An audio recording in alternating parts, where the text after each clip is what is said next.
Support comes from ServiceNow. AI is only as powerful as the platform it's built on. With ServiceNow AI platform, your AI, data, and workflows all work together, connecting every corner of your business. To see how you can put AI to work for people, visit servicenow.com/AI-agents.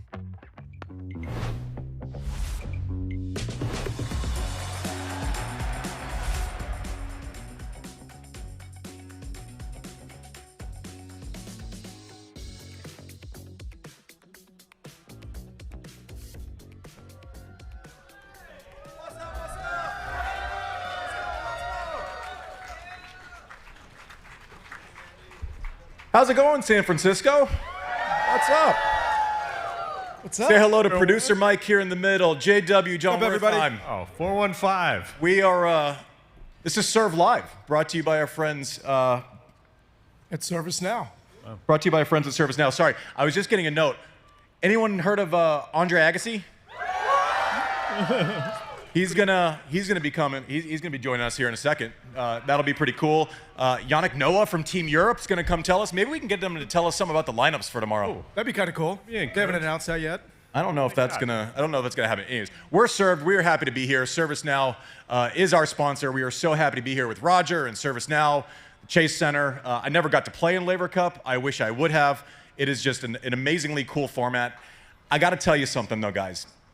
When it first happened, I was a bit of like a kind of a Davis Cup homer. I played it all the time. Wasn't a huge believer in this event. I know that's not what I'm supposed to say, right? Opening show here at Laver Cup. Then I went in Boston, and I sat with Roger for a little bit, and I understood it. We have to be proactive in this sport. Starting an event where it's basically made by the experience that you're getting as a TV viewer or a fan over the course of 3 days is something that hasn't been done enough in tennis, and I think that's the sweet spot that Laver Cup has hit, and how lucky are we to have it right here in San Francisco. Yeah. All right. JW, explain kind of the history as we pull up the graphic for and we take a look at the teams. Tell us the history a little bit about tennis in San Francisco. Rich history. I used to play up the road here in San Jose. I know there was a tour event here in San Francisco before that, but pretty big deal to be back in San Francisco. Yeah, great to see San Francisco tennis fans getting nourished here. All right. Right? Great city of the world. Used to have the Transamerica event, McEnroe-Borg, everyone came through. Andy, you played San Jose. Remember, where did Venus Williams win her very first professional tennis match? Active player Venus Williams. Was that in San Jose? Oakland, across the way. Oakland. Oh, wow. Right across the water here. So, point being, great tennis community. This goes back decades and decades. Furnished professional players. The Bay Area has been a great contributor to tennis. Great that we have this event this weekend. It's fantastic. If we could get the graphic and we could take a look at the teams real quick, we'll tell you all about the format. Here we go. All right, for Team World, we have Alex Mickelson. The big man Riley Opelka serves out of a tree.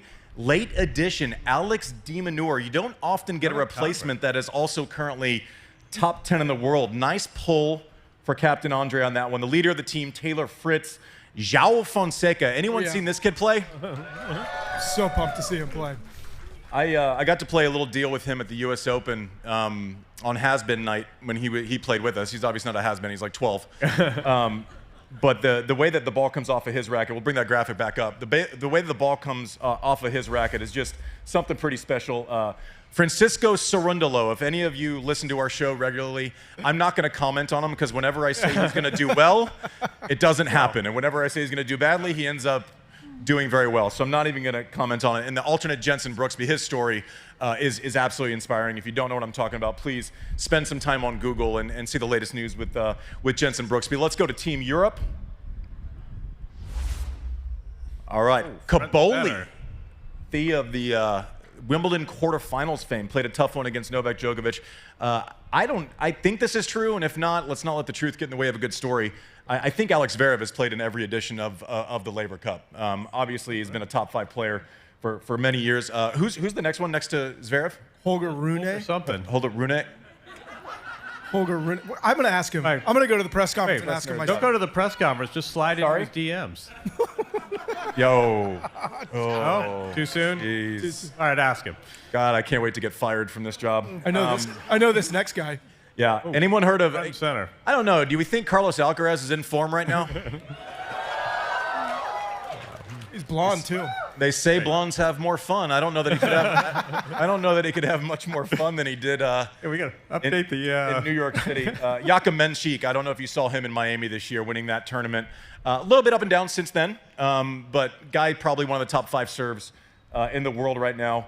Casper Ruud has been a standby. Sneaky looking at this, the Alcaraz-Ruud doubles team has been really good in the Laver Cup format. Wouldn't be surprised to see that from Captain Noah. And Mahac is the alternate in this thing. Let's go to the next graphic, and we'll tell you how this all works. Or you can just leave me hanging, whatever. That's fine. That's no sweat. There we go. Rules and match format, a little different than what we normally do. Actually, we're going to take a pause here. Put your hands together for Andre Agassi. He's got to get mic'd up real quick.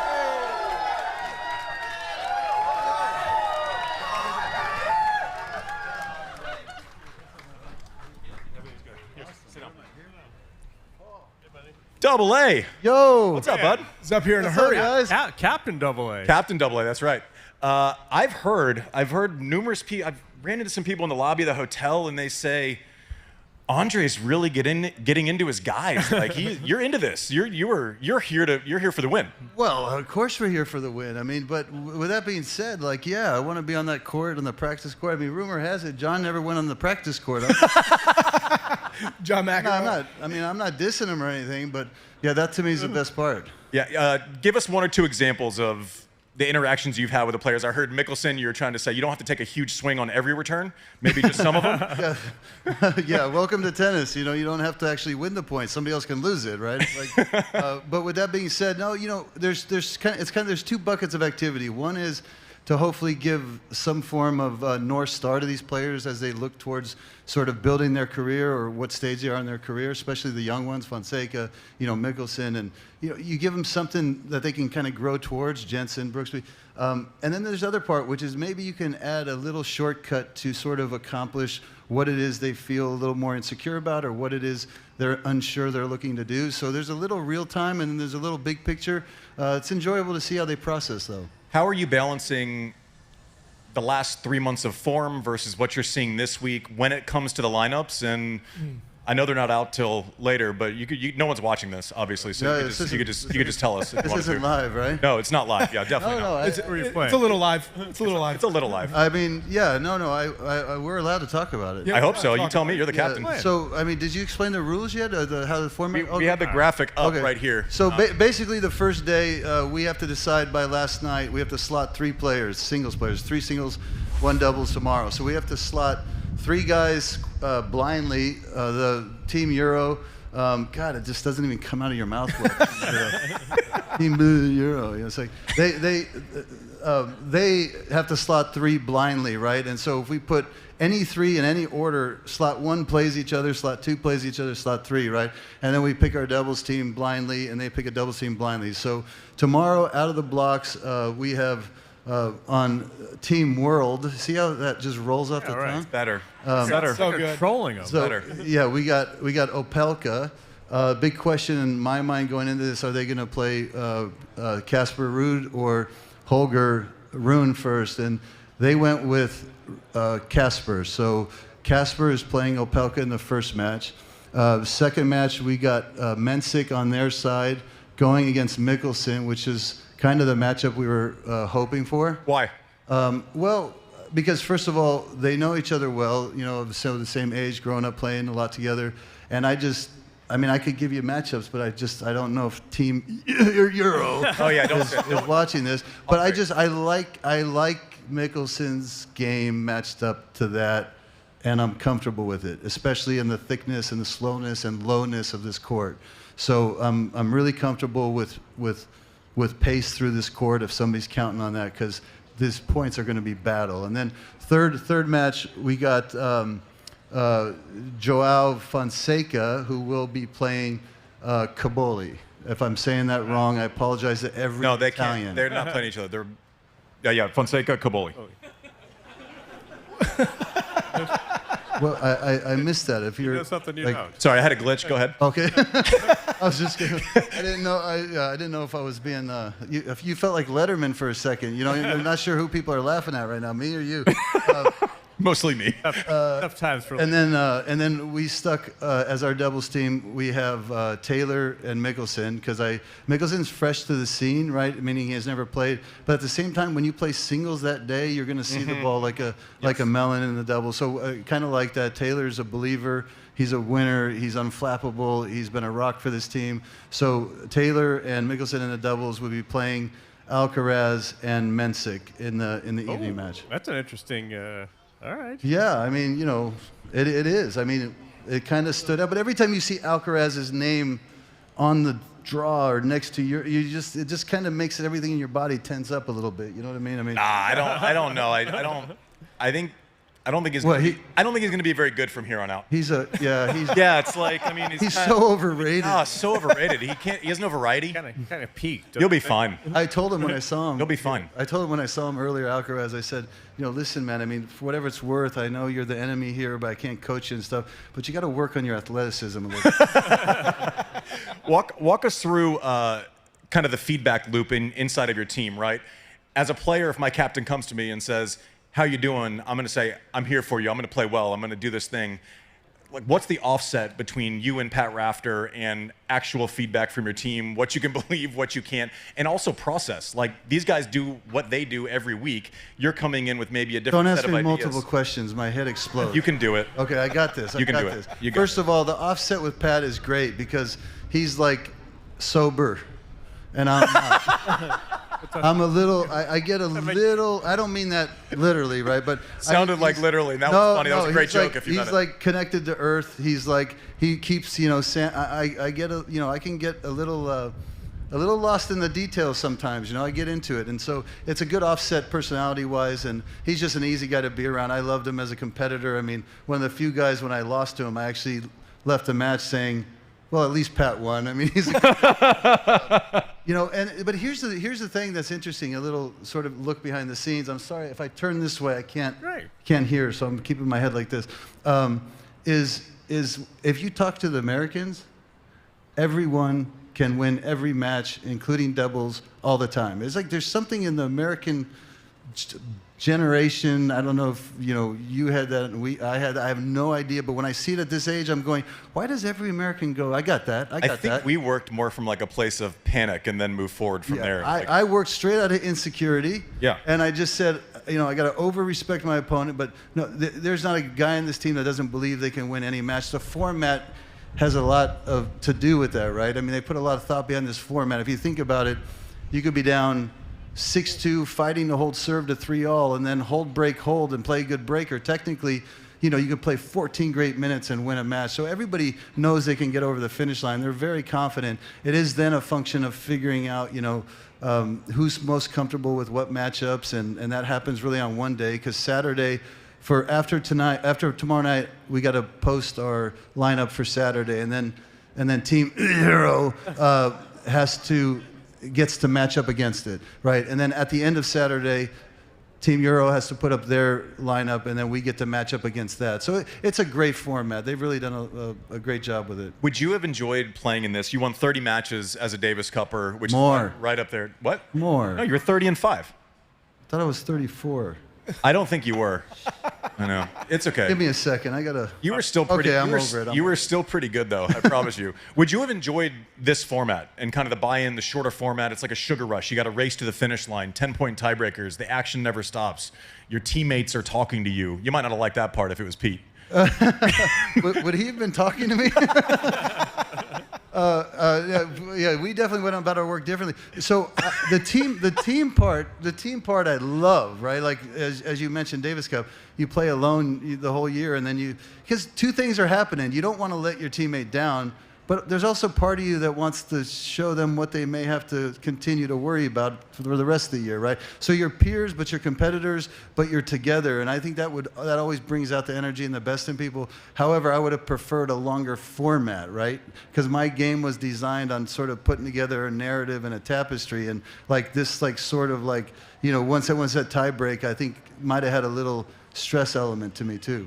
How's the, because I know Davis Cup, it's a smaller team room. There's a couple guys. Our team was a little bit different. We chose to hang out with each other. But the vibe in the team room here, everyone picking each other's brains, is it just joking around, or is it, what's the vibe on Team Well, Team World? the difference between, say, Davis Cup and big picture and this is like, you got cultures that sort of are entrenched in Davis Cup, right? You're around your fellow, your fellow American, your fellow Aussie. Here, you have South American, you have Australia, so it's really funny, different ages and different stages of careers. So it's really like a ragtag team of just true professionals who are giving and buying into everything in this game, coming together to discuss the details, but also to sort of be the outlet for the other one. And listen, it's a great vibe. They're counting on each other. I just can't screw it up. That's all. I want to make sure each one can have their latitude to be the best of themselves, and we'll have a great weekend. How are you preparing for that? I mean, it's just big picture. It's great to see you back in the mix the way you have been the past year and a half or so. It's great to see you around here, but still, this is a fast-moving sport. It's global. You're not watching every match. How are you preparing for this role and saying, hey, listen, what works for Alex Mickelson may not be what works for Taylor Fritz, but I've got to tailor my message?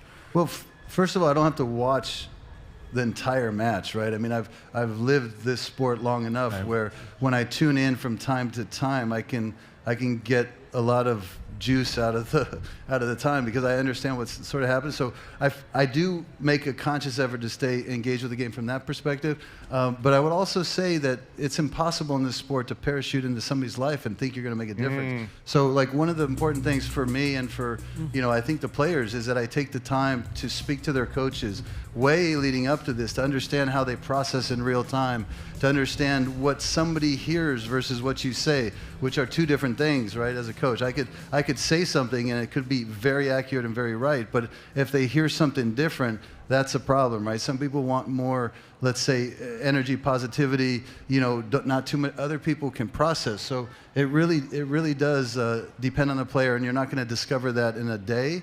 So leading up, that's a big component. So we got to get him out of here. Yeah, I was going to say. He's got to get back out on the court. Yeah. All right, fine. That's the way it works. Right.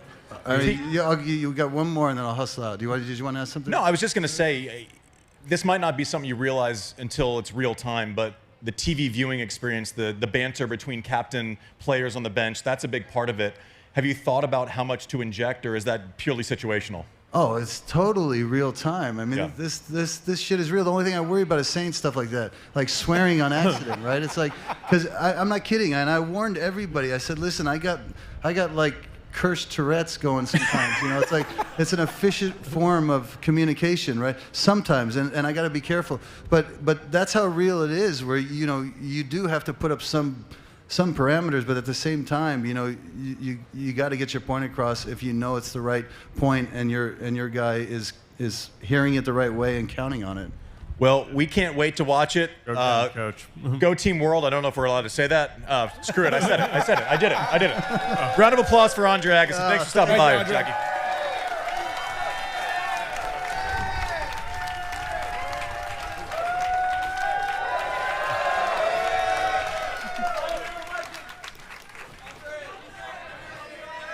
So there's a couple things while we're waiting for Captain Noah and his rebuttal.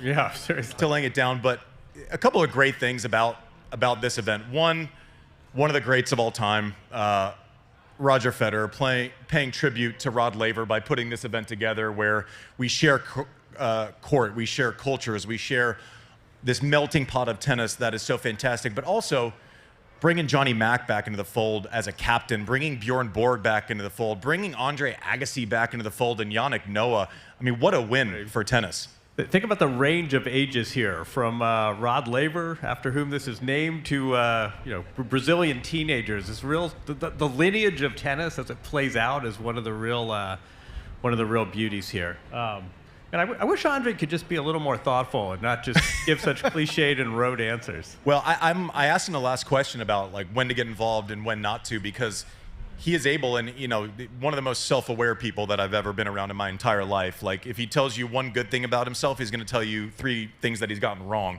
which I think is a superpower sometimes. But also, he goes into such detail and is able to dissect things in such a way where it's like sometimes simplicity rules and sometimes complexity can rule. And him trying to find that balance in real time, coaching someone on court, which he hasn't done before, I think is one of the real amazing things about this event, right? To see how it actually translates in real time. One of the things that I wanted, if we would have had a little bit more time with him, maybe we'd ask Yannick about it, is each day the matches are weighted differently, right? Like it's 1 point tomorrow, it's 2 points the next day, it's 3 points the next. How much is that factoring in as he makes that's why you're not seeing choices today? That's why you're not seeing Alcaraz day one. Bring out the heavy guns for the week. Correct. You're bringing your, that all goes into it for sure. Like they know how it's weighted. You're going to run, Alcaraz. Zverev and Alcaraz aren't on day one for Team Europe. Right. Yeah, they're going to bring him in clutch. That's your answer. Which is, I mean, I'm sure you guys all know this too. I mean, this is one of the real beauties of the event, is this accelerator clause where Sunday the stakes get higher. Yeah, as you could tell by the, it doesn't take a tactical genius to maybe you keep your top 5 players for the most valuable matches. But what do you make of getting Carlos out there for doubles is an interesting. It's an interesting call. Yeah, I mean, if you're Carlos, I'm guessing he didn't go straight from winning the U.S. Open to the practice courts and 2 days later. I think getting a match. He posted it after he won. Getting a match. Let's put our hands together for Yannick Noah, captain of Team Euro.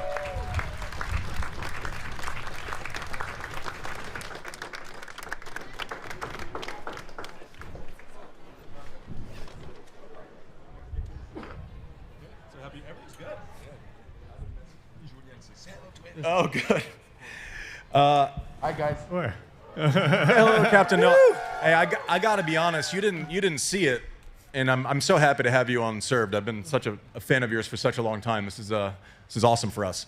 Thank you. Can you repeat that, please? Yep, I will. Well, we can edit it. We can send it. We can send it to you. I need some confidence. I got to be honest though. Andre was talking a lot of trash. He was just here right now. He was talking a whole lot of trash, but did share the matchups for tomorrow early. Opelka, Kasper, Menchik, Mickelson, Fonseca, Caboli. Are you happy with the way the matchups turned out? Well, I'm happy in general. So yes, obviously, as you know, you have all these quality players, and so are you starting to sabotage me? No. And there's all these quality players, so Yeah. obviously, we're gonna have some great tennis. All these guys are so good. So yeah, now we know who's playing who. We've been here for like 3 days practicing, getting ready for this unbelievable event. When you were approached about doing this job, not the same as Andre because you have experience being a captain. You led France to the Davis Cup title as a captain in 1991. I remember watching that. I was obviously cheering against you that day. But then 1997, you led the Fed Cup team to a title. And then even last year, 2024, the Paralympics, you were the wheelchair captain. You have a lot of experience with being a captain. How much does that translate to this style of event? Or is it completely different because you're parachuting in for the week and a bunch of players from a bunch of different places and cultures?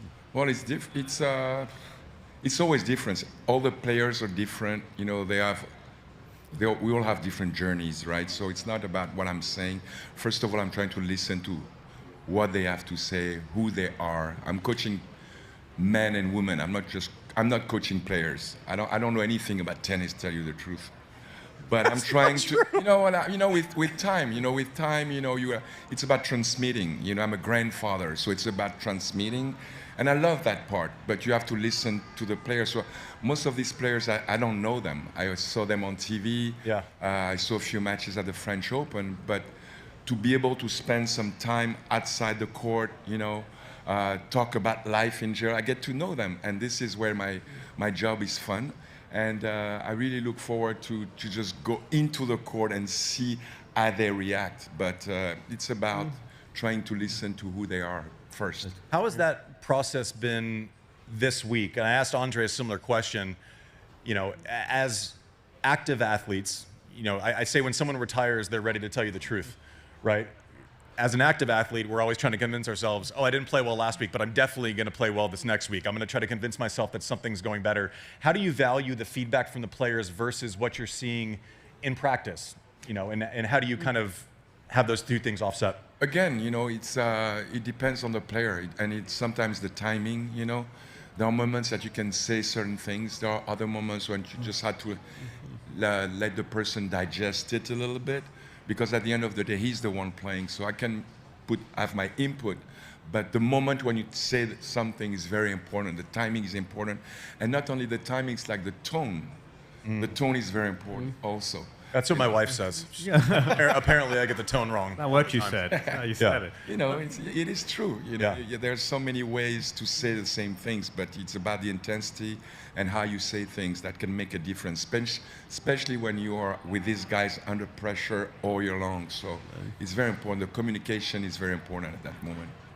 Tell me if I'm wrong. I heard a story once you wore the Cameroonian wristband, the famous wristband, in part because it was to remind yourself you were playing for something more than just yourself, that there was something you were representing. And I wonder how, first of all, I suspect you would have loved this event, but how you're sort of balancing the individual of tennis with this team format that I think speaks to some of your strengths. Well, I mean, Andy, we play tennis, but we always play for someone. Always. You don't play for yourself. People have a tendency to think that we're playing for ourselves. I never played for myself, and I don't think Andy ever played for himself. You always play for someone. You know, you start playing, you're a kid, you say, hey, Mom, did you see that? Hey, Daddy, you see that? And you move on. And then as you grow up, the motivation changes. Like 17, 18, I was playing to get some more chicks. Because I knew that if I was not good, I'm not gonna get any girls. How'd that turn out? So I tried to be good, and this happened. And then you say, okay, I'm gonna have my first check. What do I do? Well, I'm gonna get maybe a house for Mom, and Dad says, hey, what about me? So, and then on and on. So the motivation change, and it's always a good feeling to know that you're winning and you're playing for someone. And I play for the loved ones. Sometimes I played for people who came to me and say, winning made them happy. I'm happy to hear that. And of course, me being French and also African, when I play, I know that there's a lot of people in Africa and in Cameroon in particular that are very happy. So I play, gives me the energy. And now being captain of Europe, I mean, I'm so full of gratitude. I can't even believe I'm here really, because I was in Cameroon, but in my house, I'm like living in the middle of the jungle. Now, I'm going back to the roots, And then, for some reason, the phone worked. and it's like Steve and Roger calling me saying, would you be the captain? Captain of what? I didn't know if they wanted me to get them on the boat somewhere or... So, no, and I say, I mean, how you doing, Roger? I say, what's wrong with you? He said, well, everything's cool, Yannick. Would you be captain? I said, are you joking? So then he said, no, he's serious. And I take it, I'm very, first of all, I'm impressed to be, coaching these guys, What do you say? I was just practicing with Carlito. What do I say? I'm just shut up. And just let him play, So, no, it's an honor to be here. It's my first time in San Francisco, so I'm really happy to be here. That's awesome. How is your journey through life is so interesting, because most people play tennis, have success at tennis, and obviously your victory at Roland Garros is something that has stood for so many years and been so important. But then you have this entirely different career. You've played concerts in front of 80,000 people, musically. Your journey, your relationship with tennis starts with tennis, goes into something else. It seems like you come back to tennis a little bit. Life takes you in a different direction. What has your relationship with tennis been over the last 30 years? When I played, I felt something was missing. I couldn't really put a word on it, on this emotion. I had to work on being. I had to work on being more selfish. And when I became more selfish, being surrounded by people, it was always about me. I needed that in order to compete, in this professional, crazy world. So when I stopped, it was a relief for me, because all of a sudden I realized that there are other people around me, including my close ones, So it was interesting to rebuild and become a man. you know, because when I was playing, it was everything around me all the time. So it's good, but then I became captain right away. And I love the fact that I could actually help someone else. And my first year as captain was coaching my best friends, Guy Forget and Henri Lecomte. So that was easy. The transition was easy. But it was interesting all of a sudden to just say, okay, it's not about me, it's about him now. What can I do for him? And on and on. And then I went to the music like right away. I loved it right away. It was, of course, the first reaction when, you know, I started was, the easy way was just to do rock and roll. You know? Yeah, you know, show the muscle, you know, be a male. You know, it's like natural as you play. You know, you cannot go out there and play tennis and say, oh, I lost because I was too sensitive. But of course, there is sensitivity inside me that I wanted to express all these years and all the wounds that I had, and I can do that through my music. And for me, singing is my therapy, and I love it. And I'm not such a great singer, but when I sing, I mean what I say, and people have a tendency to believe what I say. Not like now, of course, you don't believe anything I'm saying. No, but when I sing, sometimes, you know, people believe, and it's my therapy. And so I'm going from the music to the tennis, and you know, it's both of my family. How much outreach did you have? Because when you're talking through when you became the Davis Cup captain for France, you were with your contemporaries. You were with the guys that you were playing a year earlier. Like completely different than, I'm guessing, what the last year of your life has been like with Laver Cup. When did outreach start? Did you want to know the players in the lead up, or was it more along the lines of give them their space, kind of we'll cross paths at some point? What was the process like with players that you say you didn't really know? Well, I mean, the best thing that the organization did was that to take me last year to Berlin to see how it worked. So last year, you know, of course, as you all know, like, it was Bjorn Borg, the captain, and Bjorn is a good friend of mine. Yeah. And it was good to be able to see how it works. So what they do is have a dinner with all the players, with no agents, no family, just the players. And we get to spend some quality time and some, you know, just chatting, getting to know each other. And this is the first time I met them. And so now when I came back this year, I knew most of them, like Sasha. I knew, I met like Carlos a few times. So I got to know them, so it's easier for me. Because I said before, it's easier for me to coach somebody that I know. Is there any chance that you're going to be able to turn Carlos around? He hasn't been playing well recently. Yeah, right. He's playing like shit. Yeah, so it's just like, I'm just wondering. I know you're not a miracle worker, but you know, what are you going to do to actually get Carlos some confidence moving forward? Well, I mean, the good thing, he's playing so bad, so whatever I'm going to say is going to help him, you know, at that point. Can only go up from here. Listen, thank you for stopping by, sir. It's been so much fun being here with you. And he talked too much, though. I know. He talks too much. What am I going to say? And he's good to see you. Thank you so much. Care. See you guys. Have a blast this weekend. Thank you. All right. Round of applause for Yannick Noah.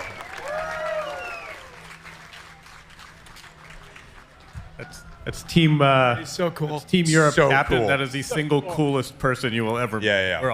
We were having a conversation, and feel free to yell out suggestions. We were having a conversation on the way over. It was like coolest people in tennis, because I don't know Yannick well. I've met him in passing a couple of times, but just someone that like is easy off that. It's like Safin's pretty cool, Noah's pretty cool, like. Yeah, totally. That guy. He's pretty cool. That nerd. That guy. So the difference between me and Noah is that Noah literally is one of the best-selling musicians in France, and I do a podcast. Hey, very different. You have better backup if that's any consolation. Just kidding. No, people. I mean, seriously, he was very modest about it. I mean, there are people in France who don't know he had a tennis career. Yeah. That is sort of that's what. Big music star he was, but no, that's simply the coolest person you'll ever meet, don't you think? The contrast is going to be fun, right? They've obviously Andre and Yannick have been so successful in their own ways in a million different places and on the court, away from the court, but the way they go about this is very very different. One is patience and one's like blunt force trauma, right? I mean, it's going to be I'm interested as a fan. I want to see them interact with their players, see how they kind of use their tools. And, it seems like they're both very committed to their style, which I think you have to be, but they couldn't be more different. No, and also it's a huge. You brought it up. There's a huge experience disparity, not as tennis players, but in terms of coaching teams. I don't know if you guys caught that, but in addition to Davis Cup captaincy and what was now Billie Jean King, what was Fed Cup, he was the wheelchair tennis cap. I mean, so cool. Yeah, that's the Paralympics captain. And Andre, you can see just talking to him, just hearing him here. I mean, he's great one-on-one. He's so analytical. He's so perceptive. But it's different to have a roster of players. So Yannick Noah, big experience advantage in terms of coaching teams. I'm definitely interested to see, because obviously the benches are all mic'd up and they're all sitting there hanging out. I'm interested to see the vibe difference between Team World and Team Europe, just because Andre seems like he's really going to be out in front of it, high energy and like everything's at stake, and Noah's a little bit more chill. Yeah, and also like we'll get into it more tomorrow because we got the league, we got the matchups. That was pretty fun. But we were gonna analyze the matchups tomorrow's show, same time, same place. Bring your friends. We're gonna be here for the entire tournament. This is so much fun for us. When Yannick's talking about, I can't believe we're here. We do a show in a garage. Like, this is amazing. Right. This is so much fun for us. I think everyone is feeling the love. But one of the things that shouldn't be lost in what Andre said, he gave us a clue, right? He goes low and slow. Like that court's going to be low bouncing, not quick, right? So tough to create speed through the court, tough to create spin up above. So you look at like the first matchup, Opelka and Ruud. Opelka wants that kick serve to jump up and away. It might not get as high. Casper's spin profile is about as intense as anyone in the world. This mutes both of those strengths for those players. So the chess match has now begun. They've each submitted blindly one day. It's shaken out how it's going to shake out. And now they're going to start adjusting. One person has to submit. We're going to see the kind of the genius of a captaincy when you have to react to the other submissions in the coming days, JW. Yeah, I don't know if we can pull the rules, if we can pull that slide back up with sort of the format and the regulations. But also, every player has to play at least one match, which is something the captains have to balance in addition to the surface and the score and the accelerator. And then we have the doubles point as well. I'm struck by just the temperamental differences between the two captains here. I know. Keep in mind, too, coming off of a McEnroe-Borg era as well. But there's so many variables that get thrown into this. And I mean, I'd love to hear a little bit more. You alluded to it briefly, sort of what your initial skepticism was and why you were converted. Because to me, this is the perfect balance between you're playing for something bigger than yourself, like Yannick Noah said, but also it doesn't necessarily have the steadfast tradition of Davis Cup. I remember having an argument with John Isner, and this is when it first started, and he was trying to convince me. He's like, I was as nervous as I get during Davis Cup, and I called BS, right? I was like, there's no chance. That's just not a real thing. You can't just start something, and so I was kind of bitter Betty about it for a little bit, but then I went, and you see the players and their reactions and how much they care, and the teams getting into it. The magic is the interaction between the captains, the players, actually being able to they're inviting you into those conversations about strategy. Like that's must-see TV, right? Then I started to get it. They built this backwards from the best viewing experience possible. We're going to do it in 3 days. You're going to see the best players in the world. You're getting 3 singles. You're getting 1 doubles. The scoring is crazy, so that anything can happen the last day. They built a modern tennis event, right? As opposed to holding on to norms that kind of bleed out slowly, which is kind of what we're seeing with Davis Cup. So I'm converted. I'm excited to be here. I know you all are excited to be here. We are going to go down to the ServiceNow Fan Zone Serve Challenge. They don't know this yet, but we have a radar gun. We'll grab a couple of you, and it's going to be you versus the serve team. Let's light up your that chances radar are gun. good. We have one ring. I like your chances. Your chances are good. We're gonna go to commercial, ad roll, whatever they do on live TV. I don't know what they do. I don't know what they do. We're gonna go down to the ServiceNow Fan Zone and hit a couple balls. Thanks for watching. Thanks, guys.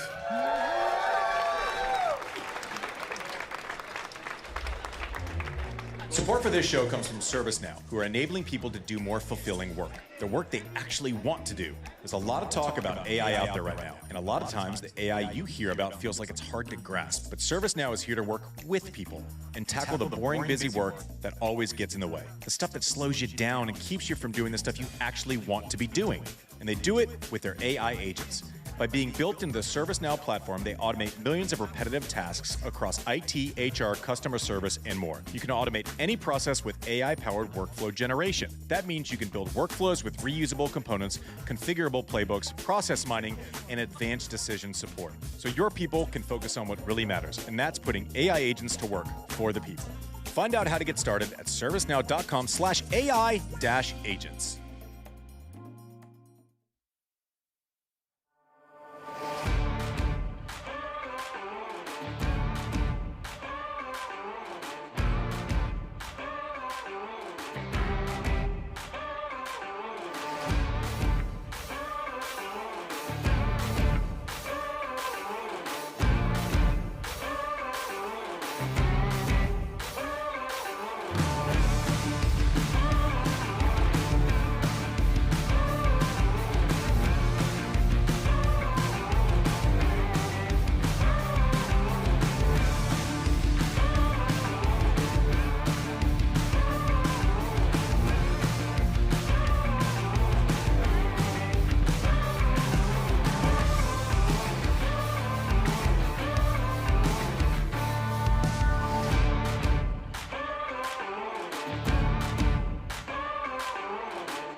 All right, welcome back to the Serve Challenge brought to you by ServiceNow. Now, the way this is going to work, it's team serve versus team not served, right? We got a radar gun, so highest, fastest serve, that goes in the court. Do we have a third participant? I'm going to add one to this team. I need one. I need one. I need one. I need one. Let's go sunglasses right here. Come on. What's your name, sir? Roger. Roger. All right. Roger? Why are they all named Roger? This is so annoying. All right. And so we got JW is going to hit a serve. Producer Mike's going to hit a serve. Yikes. Aria, is that right? And Ishan, right? Perfect. You guys are going to be team not served. Social Sophie doesn't know this. You're getting called in off the bench. You're going to have to serve too. Right now, you're fine. No, 3. And I'm not hitting one. I'm not hitting one. That's not fair. It's getting old, guys. It's not fair. I'm a little old. I'm gonna give tips, and we'll do it. So let's do team not served up first. Who wants to? Ishan, you're the team captain. Who are you nominating to go first on your team? Roger. There's no way that's your real name. Aria or Ishan. All right. Okay, yeah, why not? Aria. All right, let's go. All right. Can you go? Can you go just to the back? All right. So you get 3 serves.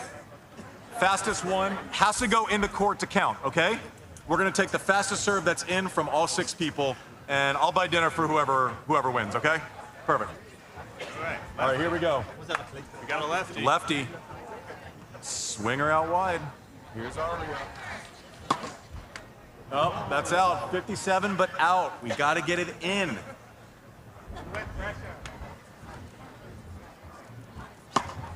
All right, we got one more. Gravity took a play off. Here we go. All right, let's give some support here. Come on now.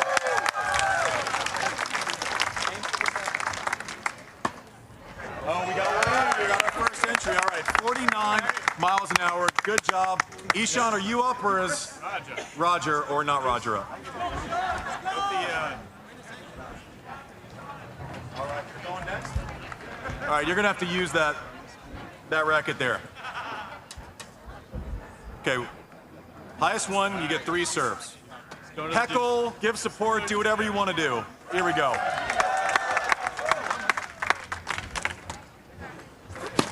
Oh, all right. Got a little game, little pulled one. Tough to go cold off the bench.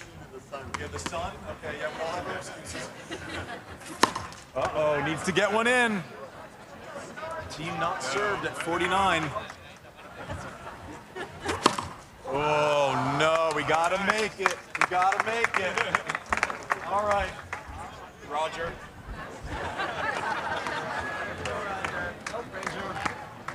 All right, Roger, it's your event. Here we go. We're not responding. Hey, sorry, one sec. Did you sign the waiver? No, okay, well, we'll deal with that when we get there. Serve clock's winding down. Oh, 77.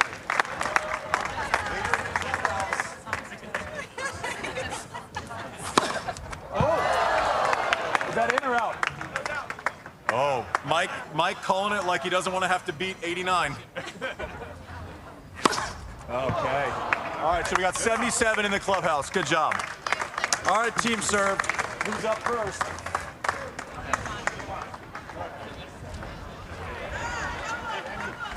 So Sophie earlier today, what did you tell me that she looked at me with a straight face. She doesn't really play tennis. She said, hey, and for Social Sophie, if you follow our Instagram account, she's in charge of all the banter and ripping on us. But she thinks she can hit one, what'd you say, 100? When did you say that? In what world did you say that? Someone asked me what I thought I could hit, and it was the first number that came to mind. It was like, I tried to do math. You did 155, so I was a professional tennis player, though. It's 50 miles slower. So you think you can hit a serve? Okay, here we go. It's time. I don't think that. It's time. I definitely don't think that. All right, Social, here we go. Team serve. Here we go. 77. Sorry, you can do whatever you want to do. But you have to beat 77 for it to matter. Okay. So I see a lot of this. Here comes 100. Yeah, that was not. That was about 98. 87.2. 87.2. All right, one more. There we go. All right. Yeah.